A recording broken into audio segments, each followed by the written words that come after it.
ಜಿಲ್ಲಾಡಳಿತ ವತಿಯಿಂದ ಚಿಕ್ಕಮಗಳೂರಿನ ಕಲಾಮಂದಿರದಲ್ಲಿ ಅದ್ದೂರಿಯಾಗಿ ಭಗವಾನ್ ಬುದ್ಧರ ಜಯಂತಿಯನ್ನ ಆಚರಿಸಲಾಯಿತು. ಶಾಸಕ ಎಚ್.ಡಿ. ತಮ್ಮಯ್ಯ ಅವರು ದೀಪ ಬೆಳಗುವುದರ ಮೂಲಕ ಉದ್ಘಾಟಿಸಿ ಬುದ್ಧರ ಭಾವಚಿತ್ರಕ್ಕೆ ಪುಷ್ಪ ನಮನ ಸಲ್ಲಿಸಿ ಚಾಲನೆ ನೀಡಿದರು.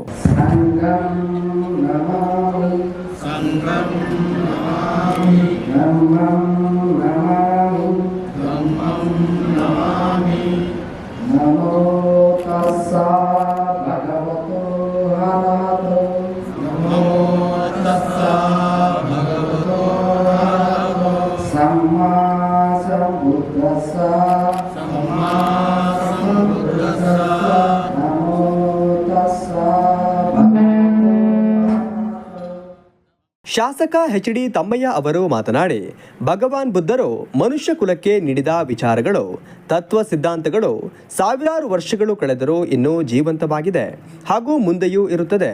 ದುಃಖ ದುಮ್ಮಾನಗಳಿಗೆ, ಕಷ್ಟಗಳಿಗೆ ಮುಕ್ತಿ ದೊರೆಯುವ ಮಾರ್ಗವನ್ನು ಮಾನವ ಕುಲಕ್ಕೆ ತೋರಿಸಿಕೊಟ್ಟವರು ಭಗವಾನ್ ಬುದ್ಧರು. ಭಗವಾನ್ ಬುದ್ಧ ಹಾಗೂ ಅವರ ವಿಚಾರಗಳು ಯಾವ ಕಾಲಕ್ಕೂ ಪ್ರಸ್ತುತವೆನಿಸುತ್ತದೆ. ಇಂತಹ ವಿಚಾರಗಳನ್ನು, ತತ್ವ ಸಿದ್ಧಾಂತಗಳನ್ನು ಸಾಕಷ್ಟು ರಾಷ್ಟ್ರಗಳು ಅಳವಡಿಸಿಕೊಂಡು ಮುಂದುವರಿಯುತ್ತಿದೆ ಎಂದು ಹೇಳಿದ್ದಾರೆ. ಧರ್ಮ ಪದವೆಂಬ ಸದ್ಗ್ರಂಥದಲ್ಲಿದೆ.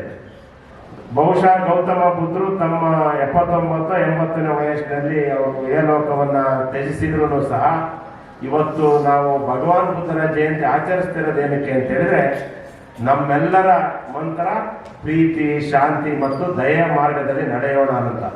ಹಾಗಾಗಿ ನಾವು ಬುದ್ಧ, ಬಸವ, ಅಂಬೇಡ್ಕರ್ ಅವರ ವಿಚಾರಧಾರೆಗಳನ್ನ ತಿಳ್ಕೊಳ್ಳುವಂತ ಸಂದರ್ಭದಲ್ಲಿ ಅವರು ಏನು ಬಸವಣ್ಣನವರು ದಯೆಯೇ ಧರ್ಮದ ಮೂಲವಯ್ಯ ಅಂತಾರೆ, ಕಾಯಕವೇ ಕೈಲಾಸ ಅಂತೇಳಿ ಹೇಳ್ತಾರೆ.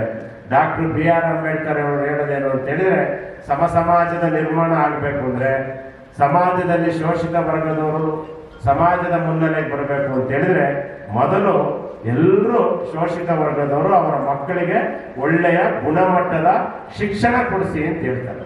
ಯಾಕೆ ಅಂತ ಹೇಳಿದ್ರೆ, ಶಿಕ್ಷಣ ಕಲಿತ ಮೇಲೆ ಅದಾಗೆ ಒಂದು ಸಮಾನತೆ ಬರ್ತದೆ ಅಂತ ಅಂಬೇಡ್ಕರ್ ಅವರು ಹೇಳಿದ್ರು.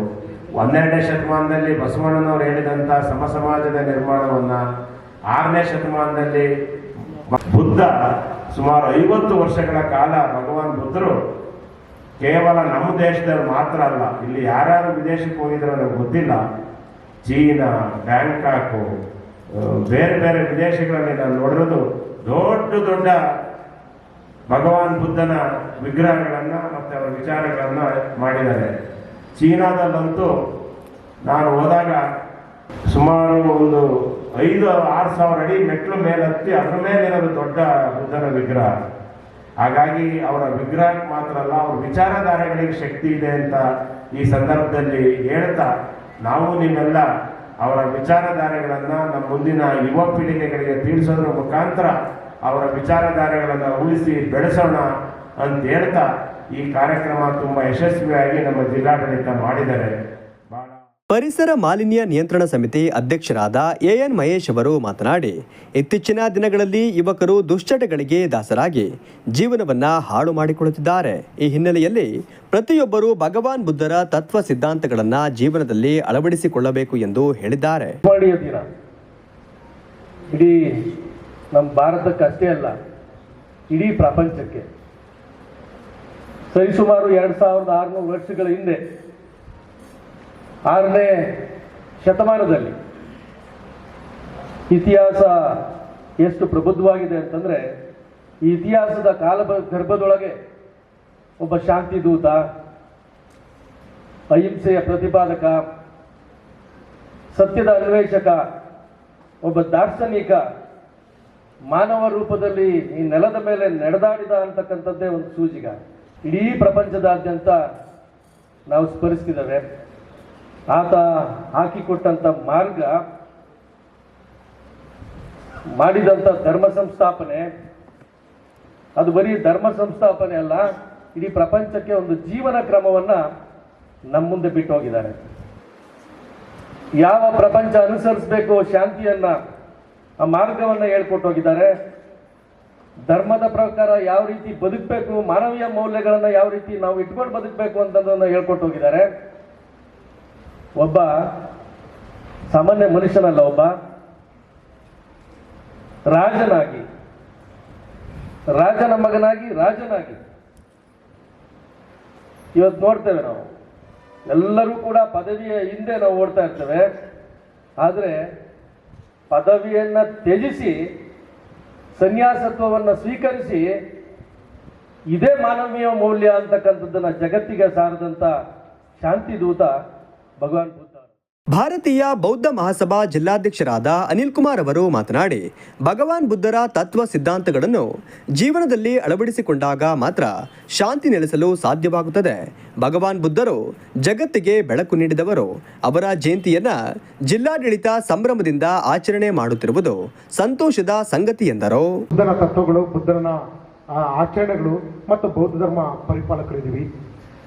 ನಮಗೂ ಕೂಡ ಈಗ ಹಾಸನ್ನು, ಮೈಸೂರು, ಮಂಡ್ಯ, ಬ್ಯಾಂಗ್ಳೂರು ಎಲ್ಲ ಕಡೆ ಇದೆ. ಇಲ್ಲೂ ಕೂಡ ಬುದ್ಧ ವಿಹಾರ ಆಗಬೇಕು ಅಂತ ಕನಸಿತ್ತು. ಈ ಜಿಲ್ಲೆಯಲ್ಲಿ ಪ್ರಥಮವಾಗಿ 2025ರಲ್ಲಿ ನಡೆದಂಥ ಚುನಾವಣೆಯಲ್ಲಿ ನಮ್ಮೊಂದು ಘೋಷವಾಕ್ಯ ಇತ್ತು, ಚಿಕ್ಕಮಗಳೂರಿಗೆ ಒಂದು ಬುದ್ಧ ವಿಹಾರ ಬೇಕು ಅಂತೇಳಿ. ನಮ್ಮ ಕ್ಷೇತ್ರದ ನೆಚ್ಚಿನ ಶಾಸಕರಾದ ಎಚ್ ಡಿ ತಮ್ಮಯ್ಯ ಸರ್ಗೆ ನಾವೆಲ್ಲ ಮನವಿನೂ ಕೂಡ ಕೊಟ್ಟಿದ್ದು ಸಂಘಟನೆ ಮತ್ತು ಭಾರತೀಯ ಬೌದ್ಧ ಮಹಾಸಭೆಯಿಂದ. ಗೊಂದಲ ಇದೆ. ನಮ್ಮ ಸುಖ ದುಃಖಗಳಿಗೆ ನಮ್ಮಲ್ಲಿ ಉಪಾಸಕರಂತ ಇರ್ತಾರೆ. ಈಗ ಉಪನ್ಯಾಸಕರು ಬಂತೇಜಿಗಳಂತ ಇದ್ದಾರೆ. ಆ ಬಂತೇಜಿಗಳ ಅವಶ್ಯಕತೆ ಇದೆ. ಬಾಬಾ ಸಾಹೇಬ್ರ ಕನಸು ಏನಾಗಿತ್ತು? ಶಿಕ್ಷಣ ಸಂಸ್ಥೆಗಳನ್ನು ತೆರಿಬೇಕಂತ ಇತ್ತು. ಇವತ್ತು ಶಿಕ್ಷಣ ಸಂಸ್ಥೆಗಳನ್ನು ನಾವಾಗೆ ಮುಚ್ಚಿ ಅಲ್ಲಿ ಬುದ್ಧ ವಿವರಗಳನ್ನು ಮಾಡ್ತಾ ಇದ್ದೀವಿ. ಶಿಕ್ಷಣ ಸಂಸ್ಥೆಗಳನ್ನು ಮುಚ್ಚಿ ಇವತ್ತು ಬುದ್ಧನ ಮೂರ್ತಿ ತಂದಿಟ್ಟಿದ್ದೀವಿ. ಗುಡಿಗುಂಬಾರಗಳನ್ನ ತೆಗೆದಾಕಿ ಗ್ರಂಥಾಲಯ ಕೊಡಿ ಅಂತ ಹೇಳಿದ ಬಾಬಾ ಸಾಹೇಬ್ರನ್ನ ಇವತ್ತು ನಾವು ಅಂಬೇಡ್ಕರ್ ಶಾಲೆ ಮುಚ್ಚಿ ಬುದ್ಧನ ಕೂರಿಸಿದ್ದೀವಿ. ಅವೆಲ್ಲ ಬದಲಾಗಬೇಕಾಗಿದೆ.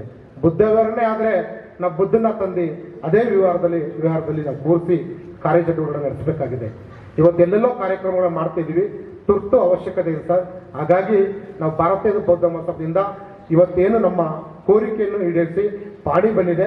ಅತಿ ಶೀಘ್ರದಲ್ಲಿ 1 ವರ್ಷದಲ್ಲಿ ಬುದ್ಧ ವಿಹಾರದ ಬಗ್ಗೆ ಚಾಲನೆ ನೀಡಿ ಅಲ್ಲೊಬ್ರು ಬಂತೇಜಿ ಮತ್ತು ಧ್ಯಾನ ಮಾಡೋದಕ್ಕೆ ಮತ್ತು ಬುದ್ಧನ ತತ್ವಗಳು, ಆಚರಣೆಗಳು, ಸಿದ್ಧಾಂತಗಳನ್ನು ನಡೆಯೋದಕ್ಕೆ ಅನುಕೂಲ ಆಗಲಿ ಅಂತ ಹೇಳ್ತಾ ನಾವು ಭಾರತ ಬೌದ್ಧ ಮಹಾಸಭೆಯಿಂದ ಉಪನ್ಯಾಸ ನೀಡಿದ ಐಡಿಎಸ್ಜಿ ಸರ್ಕಾರಿ ಕಾಲೇಜಿನ ಉಪನ್ಯಾಸಕರಾದ ವಸಂತ್ ಕುಮಾರ್ ಅವರು ಮಾತನಾಡಿ, ಗೌತಮ ಬುದ್ಧನ ತತ್ವಗಳು ಮತ್ತು ಸಿದ್ಧಾಂತಗಳು ಕೇವಲ ಧಾರ್ಮಿಕ ಬೋಧನೆಗಳಲ್ಲ, ಅವು ಶಾಂತಿಯುತ, ಅರ್ಥಪೂರ್ಣ ಮತ್ತು ಸಂತೋಷದ ಜೀವನವನ್ನು ನಡೆಸಲು ಮಾರ್ಗದರ್ಶನ ನೀಡುವ ಪ್ರಾಯೋಗಿಕ ಜೀವನ ಶೈಲಿಗಳಾಗಿವೆ. ಬುದ್ಧನ ಬೋಧನೆಗಳು ಅತಿಯಾದ ಭೋಗ ಮತ್ತು ಅತಿಯಾದ ವೈರಾಗ್ಯದ ನಡುವಿನ ಮಧ್ಯಮ ವರ್ಗವನ್ನು ಬೋಧಿಸುತ್ತದೆ ಎಂದು ಹೇಳಿದ್ದಾರೆ. ಮಾಜಿ ಮುಖ್ಯ ನ್ಯಾಯಮೂರ್ತಿಗಳಾದಂತಹ, ಸುಪ್ರೀಂ ಕೋರ್ಟಿನ ಮಾಜಿ ಮುಖ್ಯ ನ್ಯಾಯಮೂರ್ತಿಗಳಾದಂತಹ BR ಗವಾಯಿ ಅವರ ಮೇಲೆ ಒಬ್ಬ ಸಂವಿಧಾನದ ವಿರೋಧಿ ರಾಕೇಶ್ ಕಿಶೋರ್ ಅನ್ನೋನು ಶೂ ಅನ್ನ ಇಸ್ತಾನೆ. ಅದು ಎಲ್ಲಾ ಕಡೆ ಬಹಳ ದೊಡ್ಡ ವೈರಲ್ ಆಗುತ್ತೆ ಆ ವಿಚಾರ. ಆಗ BR ಗವಾಯಿ ಅವರು ಆ ಘಟನೆಗಳಿಗೆ ಹೇಗೆ ಸ್ಪಂದಿಸಿದ್ರು ಅನ್ನೋದು ಬಹಳ ಮುಖ್ಯ ಅನ್ಸುತ್ತೆ ನನಗೆ. ಅವರು ನನಗಿದು ಯಾವುದೇ ರೀತಿಯಾಗಿ ಸಮಸ್ಯೆ ಆಗೋದಿಲ್ಲ ಅಂತೇಳಿ ತಮ್ಮ ಕೋರ್ಟಿನ ಕಾರ್ಯಕಲಾಪಗಳನ್ನ ಮುಂದುವರಿಸ್ತಾ ಆತನ ಮೇಲೆ ಒಂದು ಕೇಸನ್ನು ಕೂಡ ಹಾಕಬೇಡಿ ಅಂತೇಳಿ ಹೇಳ್ತಾರೆ. ಹಾಗಾದ್ರೆ BR ಗವಾಯಿ ಅವರಿಗೆ ಇಂತಹ ಕಾರುಣ್ಯ, ಕ್ಷಮೆಯ ಗುಣ ಎಲ್ಲಿಂದ ಬಂತು ಅಂತಂದ್ರೆ ಅವರೊಬ್ರು ಬೌದ್ಧರು. ಹಾಗಾಗಿ ಅವರು ಆತನ ಮೇಲೆ ಯಾವುದೇ ಕೋಪವನ್ನ ಮಾಡ್ಕೊಳ್ಳದೆ ಬಹಳ ಸರಳವಾಗಿ ಅದೇನೋ ಒಂದು ಘಟನೆಯೇ ಅಲ್ಲ ಅನ್ನುವ ರೀತಿಯಲ್ಲಿ ಆತನಿಗೆ ಕ್ಷಮೆಯನ್ನು ನೀಡೋರಿದೆಯಲ್ಲ, ನಿಜವಾದ ಬೌದ್ಧ ಅನುಯಾಯಿ ಮಾತ್ರ ಈ ರೀತಿಯಾಗಿ ನಡ್ಕೊಳ್ಳಿಕ್ಕೆ ಸಾಧ್ಯ ಆಗುತ್ತೆ ಅಂತೇಳಿ ನಾನು ಭಾವಿಸ್ತೇನೆ. 2018ರಲ್ಲಿ ಕೊಂಡಗುಳಿ ಎನ್ನುವಂತಹ, ಜೇವರ್ಗಿ ತಾಲೂಕಿನ ಕೊಂಡಗುಳಿ ಎನ್ನುವಂತಹ ಊರಿನಲ್ಲಿ ದ್ಯಾವಮ್ಮ ಅನ್ನುವಂತಹ ಒಂದು ದೇವರ ರಥವನ್ನ ಎಳಿಲಿಕ್ಕೆ ದಲಿತರಿಗೆ ಅವಕಾಶ ಕೊಡಲಿಲ್ಲ ಅನ್ನೋ ಕಾರಣಕ್ಕೆ ಅಲ್ಲಿರ್ತಕ್ಕಂಥ ಮಹಿಳೆಯರು, ಎಸ್ಪೆಷಲಿ ಇಲ್ಲಿ ತುಂಬಾ ಜನ ಮಹಿಳೆಯರಿದ್ದೀರಿ, ಅವರು ತಮ್ಮ ಮನೆಯೊಳಗಡೆಯಿಂದ ಫೋಟೋಗಳನ್ನ ತಂದು ಬೀದಿಗೆ ಬಿಸಾಕಿ ಅವರು ಬೌದ್ಧ ಧರ್ಮಕ್ಕೆ ಮತಾಂತರ ಆಗ್ತಾರೆ ಅಥವಾ ಮರಳಿ ಮನೆಗೆ ಬರ್ತಾರೆ. ನಗರಾಭಿವೃದ್ಧಿ ಪ್ರಾಧಿಕಾರದ ಅಧ್ಯಕ್ಷರಾದ ಮಂಜೇಗೌಡ, ತಹಶೀಲ್ದಾರ್ ರೇಷ್ಮಾ ಶೆಟ್ಟಿ, ಬಿಎಸ್ಪಿ ಮುಖಂಡರಾದ KT ರಾಧಾಕೃಷ್ಣ, ವಸಂತ್ ಕುಮಾರ್, ದಲಿತ ಸಂಘರ್ಷ ಸಮಿತಿ ಸಂಚಾಲಕರಾದ ಕಬ್ಬಿಗೆರೆ ಮೋಹನ್ ಕುಮಾರ್, ಭೀಮ್ ಆರ್ಮಿ ಜಿಲ್ಲಾಧ್ಯಕ್ಷರಾದ ಹೊನ್ನೇಶ್, ದೌರ್ಜನ್ಯ ನಿಯಂತ್ರಣ ಸಮಿತಿ ಸದಸ್ಯರಾದ ಹುಣಸೆ ಮಕ್ಕಿ ಲಕ್ಷ್ಮಣ್ ಮುಂತಾದವರು ಉಪಸ್ಥಿತರಿದ್ದರು.